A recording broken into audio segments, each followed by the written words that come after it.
Hello everyone, welcome back to this YouTube channel. तो कैसे हैं आप लोग? कैसा चल रहा है आपका पढ़ाई लिखाई? एक बार कमेंट सेक्शन में बताइए कि लास्ट वीडियो जो हमने डाला था वो कैसा लगा था आपको। अगर आपने उस वीडियो को देखा है तो कमेंट सेक्शन में ज़रूर बताइए। अगर नहीं देखा है तो जाके देख के आइए, फिर इसको देखिएगा। चलिए ठीक है, तो हम लोग जो बैलेंस्ड केमिकल इक्वेशन है इसके बारे में सीख रहे थे। ठीक है, तो बैलेंस्ड केमिकल इक्वेशन की अगर हम बात करें तो कोई भी केमिकल जो रिएक्शन होता है उसको डिनोट करने के लिए हम लोग केमिकल इक्वेशन लिखते हैं। और उस इक्वेशन को बैलेंस क्यों किया जाता है?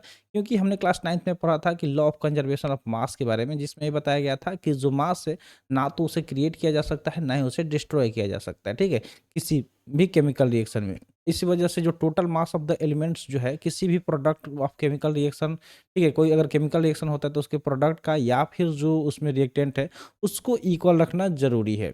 दूसरे वर्ड में अगर हम देखें इन अदर वर्ड्स, तो the number of atoms of each elements remains the same before and after a chemical reaction. यानी कि इसका मतलब ये हुआ कि जो एटम का संख्या है, ठीक है, वो सारे एलिमेंट्स में सेम रहेंगे, चाहे केमिकल रिएक्शन होने के बाद की बात की जाए या केमिकल रिएक्शन होने के पहले की बात की जाए, यानी कि दोनों में सेम होना चाहिए। ठीक है, hence we need to balance एक स्केलेटल केमिकल इक्वेशन। तो इसलिए हमें हमारे पास जो स्केलेटल केमिकल इक्वेशन मिलता है उसको बैलेंस करने की आवश्यकता पड़ती है। तो क्यों किया जाता है बैलेंस? आपको समझ में आ गया, क्योंकि नंबर ऑफ एटम सेम रखना है because of law of conservation of mass की वजह से। ठीक है, तो आगे अगर हम बात करें तो दिया गया है कि is the chemical equation 1.2 balance. तो जो ऊपर हमने देखा था केमिकल इक्वेशन 1.2, चलिए एक बार देख लेते हैं। तो ये वाला, ठीक है, Mg प्लस O2 MgO जो है, तो क्या ये बैलेंस्ड है? आप एक बार बताइए कमेंट सेक्शन में कि ये केमिकल इक्वेशन बैलेंस्ड है या फिर अनबैलेंस्ड है। ठीक है, बैलेंस्ड है या नहीं, कमेंट सेक्शन में जल्दी से बताइए।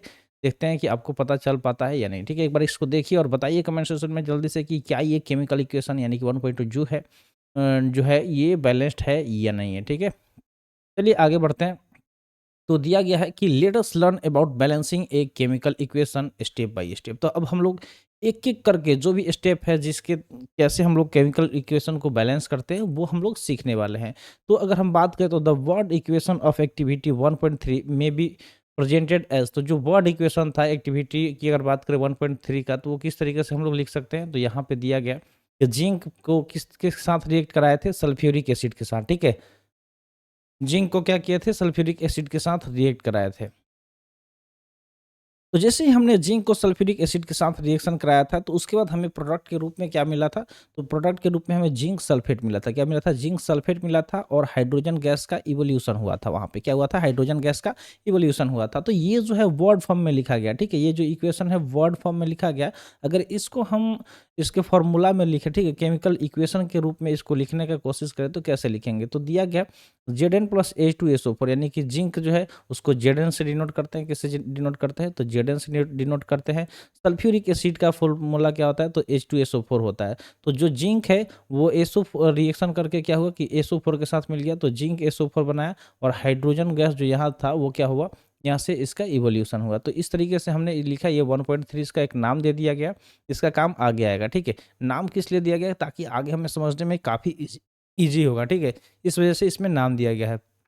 अब दिया गया कि let us examine the number of atoms of different elements on both sides of the arrow. तो ये एरो है, यहाँ पे बीच में अगर हम देखें, थोड़ा सा इसको इरेज कर लेते हैं ताकि चीज़ें क्लियर समझ में आए। तो यहाँ पे अगर हम देखें इस रिएक्शन को, तो ये जो इसका इक्वेशन लिखा गया है, इस रिएक्शन का जो इक्वेशन लिखा गया है, इसको थोड़ा सा ध्यान से समझेंगे तो क्या दिया गया है कि जिंक है। ठीक है, यहाँ एरो दिया गया है, इस एरो के दोनों तरफ देखेंगे, ये हो गया LHS साइड, ठीक है, ये हो गया LHS साइड और ये हो गया RHS साइड। तो दोनों तरफ हम लोग क्या करेंगे? देखेंगे।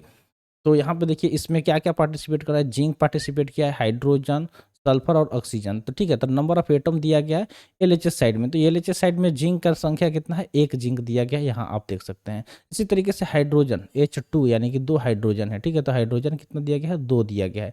सेम वे में सल्फर 1 दिया गया है। ठीक है, तो 1 सल्फर है और ऑक्सीजन का कितना है एटम? तो 4 एटम इसमें पार्टिसिपेट किए हुए हैं। तो ये चीज़ समझ में आ गया। अब इसी तरीके से हम RHS में देख लेते हैं।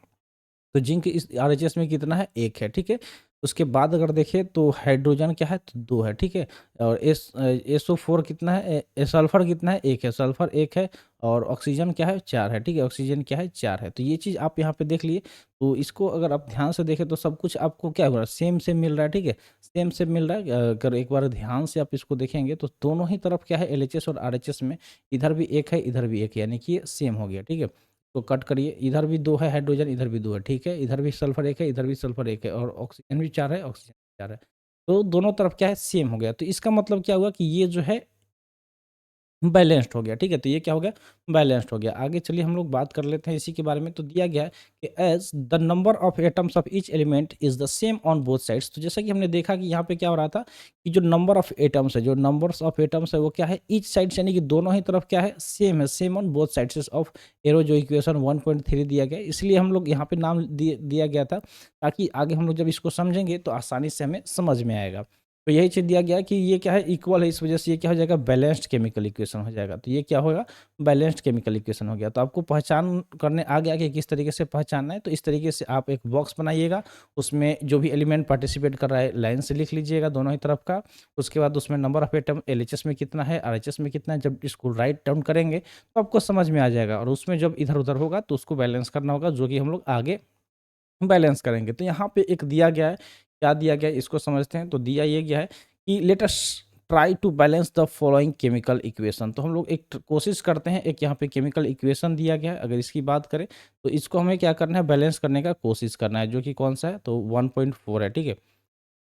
तो चलिए आगे हम लोग इसको बैलेंसिंग करना सीखते हैं कि किस तरीके से इसे हम लोग बैलेंस कर सकते हैं।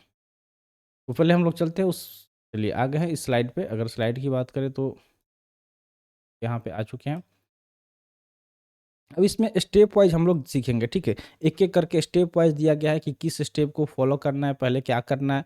सारे स्टेप को फॉलो करके हम लोग सीखते चलेंगे कि कैसे एक केमिकल इक्वेशन को बैलेंस करना है। तो नंबर 1 क्या है, स्टेप 1 की अगर हम बात करें तो दिया गया है कि to balance a chemical equation. अगर कोई भी केमिकल इक्वेशन दिया गया है तो उसको बैलेंस करने के लिए first draw boxes around each formula. तो जो फार्मूला दिया गया, ठीक है, यहाँ पे इस तरीके से उसके चारों अराउंड में, यानी कि चारों तरफ क्या करना है, इस तरीके से बॉक्स बना देना है, ठीक है, जिस तरीके से ये बॉक्स दिया गया है।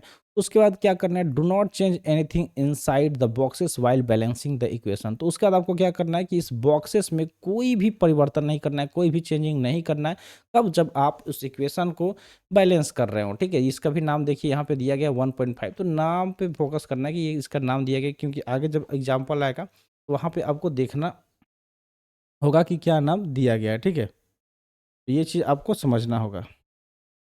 चलिए अगर हम आगे बात कर लेते हैं। अब स्टेप 1 समझ में आ गया कि आपको एक बॉक्स से उसको इस तरीके से डिनोट कर देना है। फिर अगर हम बात करें सेकंड स्टेप, तो सेकंड स्टेप में क्या करना है, तो जो दूसरा स्टेप दिया गया कि list the number of atom of different element present in the unbalanced equation. तो जैसे ही आपको पता चलेगा कि ये इक्वेशन है तो उसको चेक करने के लिए हमें क्या करना होगा, जिस तरीके से हमने लास्ट जो दिखा था, लास्ट जो एग्जाम्पल देखा था, तो उसमें किस तरीके से किया गया था, इस तरीके से एक बॉक्स को ड्रॉ किया गया था। उसी तरीके से नंबर ऑफ एटम्स को डिफरेंट एलिमेंट जो प्रेजेंट होंगे उस जो बैलेंस अनबैलेंस्ड इक्वेशन में, उसको इस तरीके से डिनोट करना है। जैसे इस इक्वेशन में बात करें तो एफ ही है, एफ ही के बारे में देखा जाए तो एक एफ ही है, तो एक लिखा गया, ठीक है। ये एलएचएस का पहले बात कर लेते हैं। ये एरो हो गया, एरो के इस तरफ वाला जो भी पार्ट्स है वो क्या हो गया, एलएचएस हो गया, ठीक है। ये क्या है, एलएचएस हो गया। और ये सारे क्या हो गए, आरएचएस हो गया, ठीक है। तो एलएचएस आरएचएस आपको समझ में आ गया। तो एलएचएस में क्या हुआ, Fe1 हो गया, हाइड्रोजन है तो हाइड्रोजन 2 हो गया और ऑक्सीजन 1 हो गया। लेकिन आरएचएस में देखेंगे तो Fe कितना है, 3 है, ठीक है। तो Fe3 लिख लिए।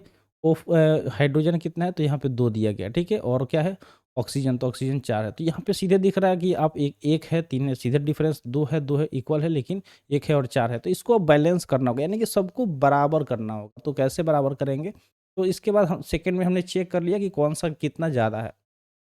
तब बारी आता है इसको बैलेंस करने का, यानी कि थर्ड स्टेप। तो जो थर्ड स्टेप है उसको चलिए समझते हैं कि अब उसमें क्या करना होगा। तो इसमें दिया गया है कि इट इज ऑफन, ठीक है, it is often convenient to start balancing with the compound that contains the maximum number of atoms. तो आपको ये बेहतर होगा कि आप कब बैलेंसिंग कहाँ से शुरू करें, जिसमें मैक्सिमम नंबर ऑफ एटम्स हो, ठीक है। जिसमें मैक्सिमम नंबर ऑफ एटम हो उसको बैलेंस करना सबसे पहले स्टार्ट करेंगे तो वो आपके लिए अच्छा होगा, जल्दी कर पाएंगे।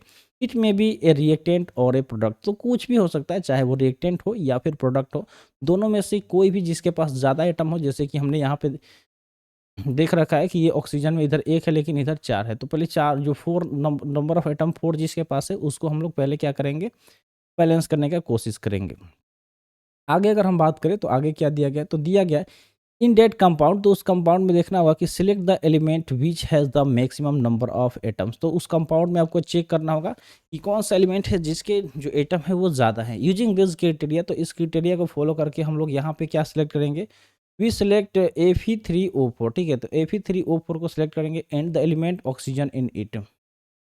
और इसमें ऑक्सीजन का जो एलिमेंट है इसको हम लोग क्या करेंगे, जो Fe3O4 है और उसमें का जो ऑक्सीजन है, यहाँ पे हमने आपको दिखा दिया है कि जो ऑक्सीजन है उसको हमें यहाँ पे सिलेक्ट करना होगा, ये आप देख रहे होंगे, ठीक है। There are 4 oxygen atom on the RHS and only 1 in the LHS। तो यहाँ पे देख रहे हैं कि यहाँ पे सिर्फ एक एटम है जबकि इधर 4 है, तो इसको बैलेंस करना ज़रूरी है। तो to balance the oxygen atom, तो अब उसको बैलेंस करने के लिए हमें क्या करना होगा, तो सबसे पहले दिया गया 2 एटम ऑफ ऑक्सीजन इनिशियल क्या है कि 1 इन H2O। तो H2O में सिर्फ एक दिया गया है, ठीक है। रिएक्टेंट में अगर बात करें तो एक बार उस फार्मूला को हम लोग यहाँ पे लिख लेते हैं, क्या दिया गया फार्मूला को अगर हम देखें तो यहाँ पे दिया गया Fe प्लस H2O, ठीक है। ये रिएक्टेंट हो गया। और इसके प्रोडक्ट की बात करें तो Fe3O4 प्लस H2, ठीक है, ये चीज़ दिया गया है। तो चलिए आगे बढ़ते हैं, इसको यहाँ पे देख रहे होंगे आप, को दिख रहा होगा। तो आगे बढ़ते हैं, इनिशियल में क्या था, एक था H2O में हाइड्रोजन, ठीक है। ऑक्सीजन का दे रहा है, ऑक्सीजन का सिर्फ एक है, ठीक है। हाइड्रोजन तो 2 यहाँ पे दिखा रहे हैं, ऑक्सीजन की बात कर रहे थे। तो ऑक्सीजन के कितना है इसमें, H2O में सिर्फ एक ऑक्सीजन है जबकि 4 है प्रोडक्ट में, Fe3O4 में 4 है। तो इसको बैलेंस करना है, तो इसको जो एक है इसको 4 से मल्टीप्लाई कर देंगे, जैसे H2O दिया गया है तो यहाँ पे 4 से मल्टीप्लाई कर देंगे, बाहर 4 कर देंगे, ठीक है। तो 4 से मल्टीप्लाई करेंगे तो यहाँ पे हाइड्रोजन क्या होगा, 4 हो जाएगा, ठीक है। 4 ये है और 2 पहले से, यानी कि 2 और 4 तो 8 हो जाएगा। यानी तो इस तरीके से यहाँ पे हम देख रहे हैं, तो 4 इन Fe3O4, तो इसमें प्रोडक्ट में कितना है, 4 है। तो 4 से करने के लिए 4 से मल्टीप्लाई कर दिया। अब आगे देखिए, आगे इसको थोड़ा-सा हम और अच्छे से समझाएँगे। अभी आप इसको देख रहे हैं बुक के तरीके से, तो हम अपने तरीके से बताएँगे तो और आपको मज़ा आएगा। To equalise the number of atoms, it must be remember that we can not alter the formula of the compound और element involving in the reactions. तो आपको इसमें जो भी मतलब फार्मूला है उसको चेंज नहीं कर सकते हैं, जो भी कंपाउंड है जो इन्वॉल्व हुए हैं इस रिएक्शन में। जैसे कि दिया गया कि to balance oxygen atom we can put coefficient 4H2O and not H2O4, ठीक है। तो H2O4 आप नहीं कर सकते, बाहर 4 कर सकते हैं। H2O के बाहर पे इस तरीके से 4 नहीं कर सकते हैं। Now the partially balanced equation, तो इस तरीके से आप पार्शियली आपको क्या करना है, बैलेंस करना होगा। तो यहाँ पे अगर आप देखेंगे तो ये पार्शियल यानी कि आधा बैलेंस इक्वेशन हो गया, किस तरीके से, Fe था, Fe तो एक ही है, इधर 3 है, तो पहले इसको छोड़ देंगे। पहले इसमें ज़्यादा वाले को कर रहे थे तो 4 से किए तो हाइड्रोजन 4 और 2 8 हो गया। यहाँ पे आपको हाइड्रोजन कितना दिख रहा है, 2 दिख रहा है, ठीक है। सिर्फ 2 दिख रहा है, तो ये पार्शियल ही हुआ। आगे स्टेप को फॉलो करेंगे। अगला स्टेप अगर देखें स्टेप 4, तो इसमें दिया गया कि Fe and H atom are still not balanced. तो यहाँ पे अभी भी Fe 1 है, इधर 3 है, ठीक है। इधर की ऑक्सीजन 4 है और इधर 4 है, तो ऑक्सीजन तो बैलेंस्ड हो गया लेकिन हाइड्रोजन बैलेंस नहीं हुआ, क्योंकि यहाँ पे हाइड्रोजन 8 हो गया और इधर 2 हो गया। तो pick any of this elements to produce further, तो ठीक है। तो किसी एक को दोनों में से चूज करना है आगे प्रोसेस करने के लिए। तो let us balance hydrogen atom in the partially balanced equation. तो इस इक्वेशन में हमें पहले हाइड्रोजन को बैलेंस करना है। To equalise the number of hydrogen atom make the number of molecules of hydrogen as 4 on the RHS। RHS में यहाँ पे अगर आप 4 लगा देंगे तो ये क्या हो जाएगा, 8 हाइड्रोजन इधर भी हो जाएगा, 8 हाइड्रोजन इधर भी हो जाएगा। तो इसलिए क्या किया गया, 8 इस तरीके से 4 रख दिया गया, किधर, ये है प्रोडक्ट में। तो 4 से और 2 मिला के क्या हो गया, 8 हो गया, ठीक है। और इधर 8 ऑलरेडी, हाँ, ये क्या हुआ, हाइड्रोजन तो इक्वल हो गया। तो यहाँ पे आप देख पा रहे होंगे ये जो इक्वेशन है ये तो ये और ज़्यादा ये क्या होगा, ये भी कुछ न कुछ बैलेंस हो चुका है। तो इसमें अब देखिए क्या क्या अब सिर्फ एफ ही बाकी रह गया है। ये हाइड्रोजन 4 और 2 मिला के ये हो गया 8 हाइड्रोजन हो गया, ऑक्सीजन 4 हो गया, ठीक है। ऑक्सीजन 4 हो गया, हाइड्रोजन 8 हो गया, ठीक है। इस तरीके से अगर एफ ही देखें तो 3 है, इधर 1 है, ऑक्सीजन इधर 4 हो गया, इधर भी 4 हो गया, हाइड्रोजन 8 हो गया, ठीक है। 8 हो गया हाइड्रोजन, ये दोनों तो सेम हो गया, बस एफ ही बाकी है। तो यहाँ पे 3 लगा देंगे तो 3 एफ इधर भी हो जाएगा और 3 एफ इधर भी हो जाएगा। इसके आगे वाले स्टेप में यही करना है। तो चलिए उसको हम लोग देख लेते हैं, चलते हैं अगला पेज पे। अगला पेज पे हम लोग आ चुके हैं इसको। तो अगला स्टेप यहाँ पे यही दिया गया है। स्टेप नंबर 5 में क्या दिया गया है दिया गया कि एग्जामिन द अबव इक्वेशन, तो ऊपर वाले इक्वेशन का आपको देखना है, pick up the third element which is not balance, तो जो क्या था, एफ ही था, यानी जो बैलेंस नहीं था उसको पकड़ना है और उसको क्या करना है, यहाँ पे देखिए एक इधर रिएक्टेंट में क्या था, 3 था, एक था, उसको 3 से मल्टीप्लाई कर दिया गया और इधर ऑलरेडी 3 था, तो सब कुछ हो गया बैलेंस। तो आप देख सकते हैं ये जो यहाँ पे एक इक्वेशन दिया गया, ये पूरा बैलेंस्ड इक्वेशन है, ठीक है। तो क्या दिया गया है इसको समझिए, दिया क्या गया है, दिया गया है कि to equalise we take the 3 atom of Fe on the LHS, तो ये करके हमने इसको क्या किया, बैलेंस कर दिया है, ठीक है।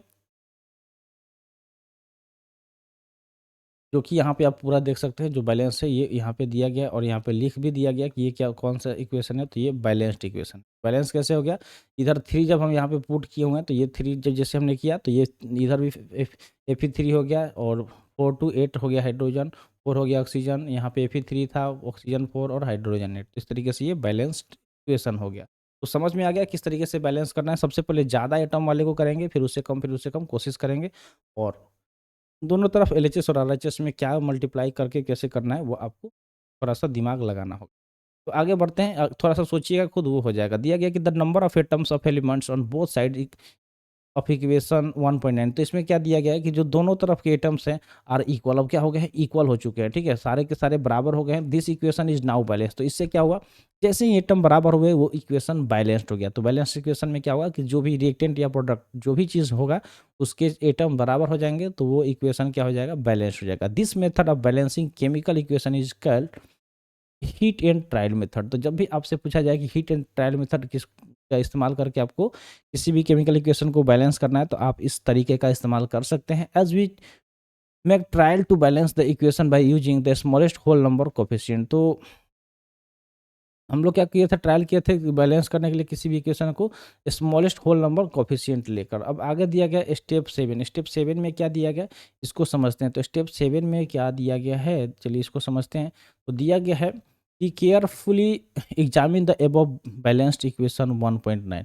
अब जब आप इसको दिया गया है कि writing symbols of physical states, यानी कि जो इसका फिजिकल स्टेट्स है, जो भी मतलब इसमें एलिमेंट्स पार्टिसिपेट कर रहे हैं उसको भी लिखना है, उसके सिंबल को लिखना है, ताकि उससे पता चले कि इसमें जो भी एलिमेंट्स प्रेजेंट हैं वो कौन सा है, सॉलिड है, लिक्विड है, गैस है, क्या है, उसको समझना है, ठीक है। तो वो भी अगर आप लिखेंगे तो वो इक्वेशन और ज़्यादा बेटर हो जाएगा, बेटर टू अंडरस्टैंड हो जाएगा। Does this equation tell us anything about the physical state of each reactant and product. तो ये जो आपने इक्वेशन हम देखा, जो बैलेंस्ड इक्वेशन था, कौन सा इक्वेशन 1.9, यहाँ पे आप देख पा रहे होंगे ऊपर दिखा रहा है, ठीक है, इस इक्वेशन की बात हो रही है। तो क्या ये जो इक्वेशन है ये आपको दिख रहा, देख के क्या लग रहा है कि ये इसके ये किसी भी चीज़ के फिजिकल स्टेट को बता पा रहा है या नहीं, तो नहीं बता पा रहा है, ठीक है। क्या दिया गया कि ये नहीं बता पा रहा है, सीधे सा समझिए कि no information has been given in this equation about their physical state, यानी कि कोई भी इंफॉर्मेशन नहीं दिया गया है इस इक्वेशन में ताकि वो उसकी फिजिकल स्टेट्स को बता सके। तो to make a chemical equation more informative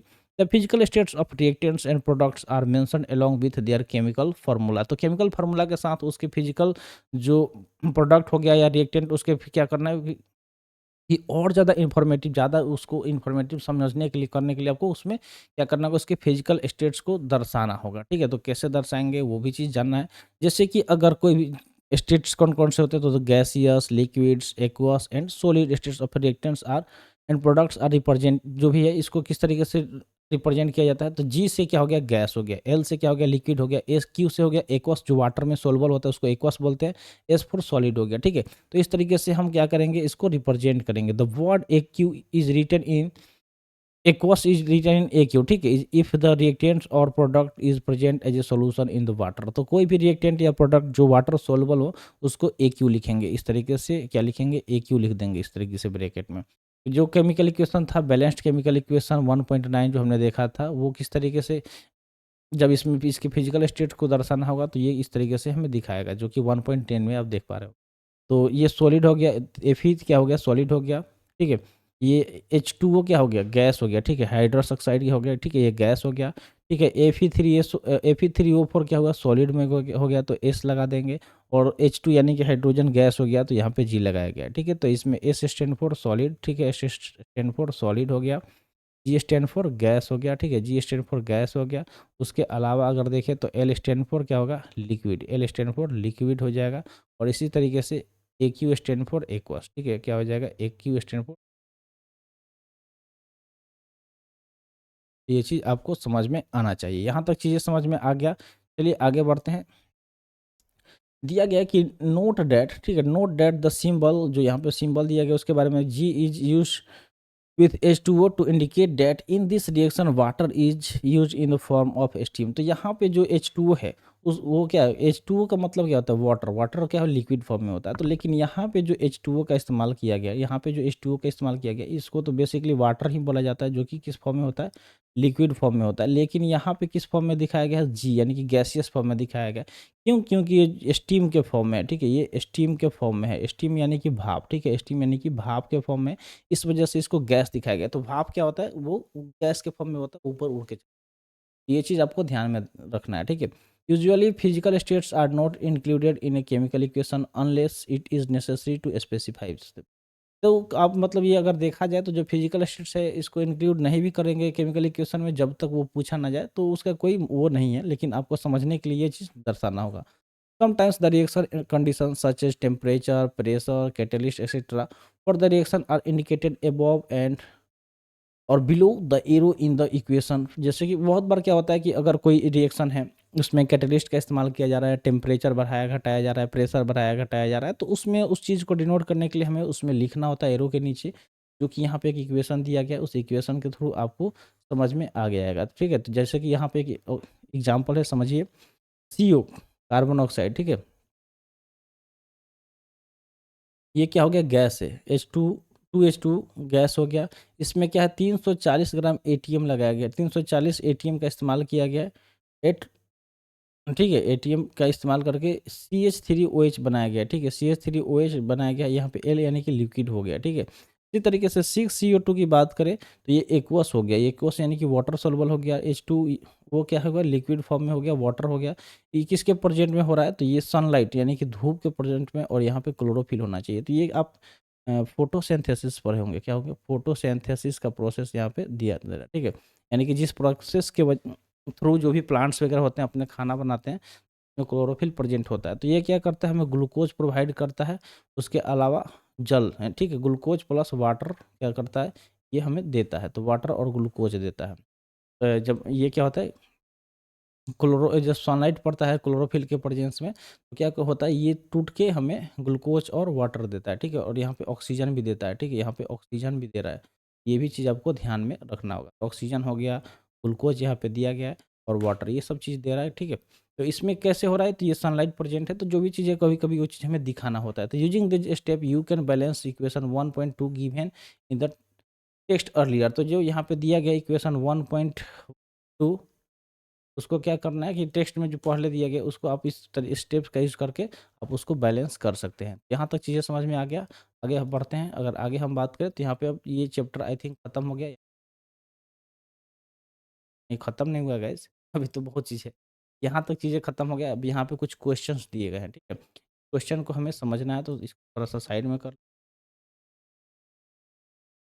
तो क्वेश्चन यहाँ पे क्या क्या दिया गया एक बार आपको समझा देते हैं। क्वेश्चन को ध्यान से समझिएगा और खुद से इसके आंसर को फाइंड आउट करने का कोशिश करना है। तो क्वेश्चन दिया गया है, पहला क्वेश्चन दिया गया कि why should a magnesium ribbon to be clean before burning in the air. तो जब आपने देखा था एक्टिविटी हमने किया था, तो उस पे मैग्नीशियम रिबन को क्या किया गया था, सैंड पेपर से उसको क्लीन किया गया था, ठीक है, ताकि उसको ऑक्सीजन के प्रेजेंट में जले तो मैग्नीशियम ऑक्साइड दे। तो क्या जरूरत पड़ा था उसको साफ करने के लिए, ठीक है, ये सवाल आपसे पूछा गया। दूसरा दिया गया कि right the balanced equation for the following chemical reaction. तो इसके लिए आपको बैलेंस्ड इक्वेशन लिखना है, यानी कि पहले ये केमिकल रिएक्शन हो रहा है जिसमें हाइड्रोजन है और क्लोरीन, ये दोनों मिलकर हाइड्रोजन क्लोराइड बना रहे हैं, ठीक है। और इसको आपको क्या करना है कि केमिकल इक्वेशन के रूप में लिखना है और उसको बैलेंस भी करना है। सेम वे में सेकंड दिया गया कि बेरियम क्लोराइड को अल्युमिनियम सल्फेट के साथ रिएक्शन कराया गया है, जो कि बेरियम सल्फेट दिया है और एल्युमिनियम क्लोराइड दिया गया है। तो इसको भी सेम वे में आपको क्या करना है कि इसका बैलेंस्ड इक्वेशन लिखना है। थर्ड दिया गया कि सोडियम और वाटर, इसको रिएक्शन कराया गया, तो सोडियम हाइड्रोक्साइड दिया और हाइड्रोजन गैस का यहाँ से इवोल्यूशन हुआ है। तो इसको भी आपको लिखना है, क्या करना है, बैलेंस करना है। दिया गया कि right a balanced chemical equation with states symbol for the following reaction. तो यहाँ पे रिएक्शन दिया गया कि सॉल्यूशन ऑफ बेरियम क्लोराइड, ठीक है। तो बेरियम क्लोराइड का जो सॉल्यूशन है और सोडियम सल्फेट का, वो कहाँ पे रिएक्ट कर रहे हैं, पानी के अंदर रिएक्ट कर रहे हैं to give insoluble barium sulphate. तो उसमें क्या दे रहा है कि जो पानी में नहीं घुल रहा हो, इनसोल्युबल यानी कि जो अघुलनशील हो, वो बेरियम सल्फेट प्रोवाइड कर रहा है, and the solution of sodium chloride, और दूसरा क्या मिल रहा है, तो सोडियम क्लोराइड का सॉल्यूशन दे रहा है। तो इसको आपको क्या करना है, इसको इसके स्टेट के साथ कि कहाँ पे लिक्विड आएगा, कहाँ पे सॉलिड होगा, कहाँ पे गैस होगा, कहाँ पे एक्वस हो जाएगा, इस सब चीज़ को आपको डिनोट करके इसमें बताना है, ठीक है। अगला दिया है कि सोडियम हाइड्रोक्साइड सॉल्यूशन जो कि वाटर में है react with hydrochloric acid solution in water to produce sodium chloride solution and water, ठीक है। तो ये दोनों चीज़ को आपको क्या करना है, सिंबल के थ्रू आपको डिनोट करना है रिएक्शन को, ठीक है। तो ये चीज़ आपको समझ में आ गया। आगे अगर हम बात करें तो जो हम लोग नेक्स्ट सेशन कवर करने वाले हैं, उस सेशन में हम लोग क्या पढ़ेंगे, टाइप्स ऑफ केमिकल रिएक्शन। तो टाइप्स ऑफ केमिकल रिएक्शन क्या होता है, अगर आपको पता है तो कमेंट सेशन में बताइएगा। अदरवाइज नेक्स्ट जो सेशन हम लोग लेके आएंगे उसमें हम लोग इसी के बारे में पढ़ने वाले हैं। अभी तक जो भी चीज़ें आपको बताया गया कि इस तरीके से केमिकल रिएक्शन को बैलेंस करना है, वो आपने सीख लिया है। आप खुद से 10-12 केमिकल इक्वेशन को लिखिए, उसको बैलेंस करने का कोशिश कीजिए। बैलेंस होता है तो ठीक, नहीं होता है तो एक बार सेशन को फिर से ध्यान से देखिएगा, आपको समझ में आ जाएगा, ठीक है, कि किस तरीके से करना है। अदरवाइज़ एक हम अलग से एक वीडियो बनाएँगे जिसमें 10-12 आपको एग्जाम्पल बताएँगे कि किस तरीके से आप केमिकल इक्वेशन को बैलेंस कर सकते हैं। तो वो चीज़ आप देख लीजिएगा। फिलहाल के लिए इतना ही। वीडियो कैसा लगा कमेंट सेक्शन में ज़रूर बताइएगा। मिलते हैं फिर गाइज़ अगले सेशन में। आज के लिए इतना ही। Thank you so much.